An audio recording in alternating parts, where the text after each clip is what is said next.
ഒന്ന് 2 സാധനം വാങ്ങിക്കാൻ വേണ്ടിയിട്ട് നമ്മള് പുറത്തിറങ്ങിയതാണ് ട്ടോ. ആദ്യം തന്നെ നമ്മള് വണ്ടിക്ക് വേണ്ട ഇന്ധനം നിറച്ചു. ഇല്ലാന്നുണ്ടെങ്കിൽ ഇത് ഓടൂലല്ലോ. ആ പിന്നെ പിന്നെതാ ടാഗ്ന്ന് വലിച്ച് വാരിയാണ് ട്ടോ റൂഹിനെ നമ്മള് വണ്ടിക്കിട്ടത്. ഓൾക്കവിടെ ലിപ്സ്റ്റിക്ക് വേണം അയിനെളകാണ്. ലാസ്റ്റ് ഇതാ വെശക്കുണ്ടോന്നും പറഞ്ഞിട്ട് കൊക്കവടയാണത്രേ. ഇതൊക്കെ ഓക്കറിയോന്ന് തന്നെ എനിക്കറിയില്ല. എന്തായാലും അവിടുന്ന് ചായയും കൊക്കവടയൊക്കെ കഴിച്ചിട്ട് നമ്മള് നേരെ പോയിട്ടുണ്ടായിരുന്നത് കോട്ടക്കുന്ന്. ഒരു പ്ലാൻ ഇല്ലാത്ത വരവായിരുന്നു ട്ടോ. അതെന്താ അറിയോ? ഇവളോട് നമ്മള് പറഞ്ഞിട്ടുണ്ടായിരുന്നു എക്സാമിന് ഫുൾ മാർക്കൊക്കെ മേടിക്കുകയാണെന്നുണ്ടെങ്കിൽ എവിടെയെങ്കിലുമൊക്കെ പാർക്കിൽ കൊണ്ടുപോകാൻ. മലപ്പുറത്തിന്റെ ആ ഒരു ഏരിയ എത്തിയപ്പോഴത്തേക്കും ആൾക്ക് കത്തി ഇവിടെയാണ് കോട്ടക്കുന്ന് എന്നുള്ളത്. ഇനിയിപ്പോൾ പറഞ്ഞിട്ട് കാര്യമില്ല. അവസാനം നമ്മളിവിടെ എത്തി.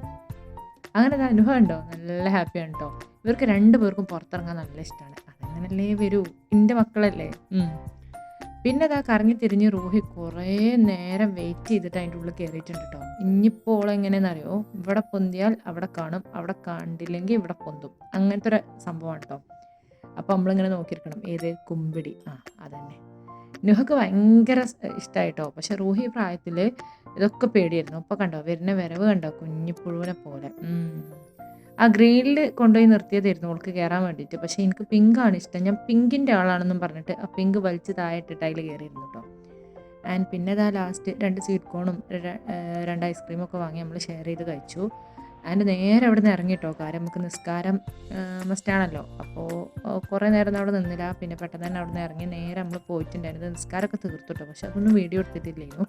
നമുക്കൊരു ഹൗസ് വാമിങ് വരുന്നുണ്ട്. അപ്പം അതിന് വേണ്ടി പാത്രം വാങ്ങിക്കാൻ കയറിയതാണെങ്കിലും ഇതൊക്കെ നമ്മൾ അവിടെ നിന്ന് അടിച്ചു മാറ്റി. ലാസ്റ്റ് ഉമ്മ എല്ലാത്തിനും കൂടെ വണ്ടിക്ക് വലിച്ചു വാരിയിട്ടു. അങ്ങനെ പോകുന്ന വഴിക്ക് നമ്മൾ സാൻഡ്വിച്ചും പിന്നെ എന്തൊക്കെയോ സാധനങ്ങൾ കുറച്ച് ഓർഡർ ആക്കിയിട്ട് അങ്ങനെ എല്ലാവരും കൂടെ ഷെയർ ചെയ്ത് കഴിച്ചു. അത് പൊന്നു ഓർഡർ ആക്കിയതാണ്, പേര് ഓർമ്മയില്ല. ഇതെന്താണ് പൊറോട്ടൻ്റെ ഉള്ളിൽ മുട്ട വെച്ച് അട്ടർ ഫ്ലോപ്പ് ആയിരുന്നു കേട്ടോ. അതിനുശേഷം നമ്മൾ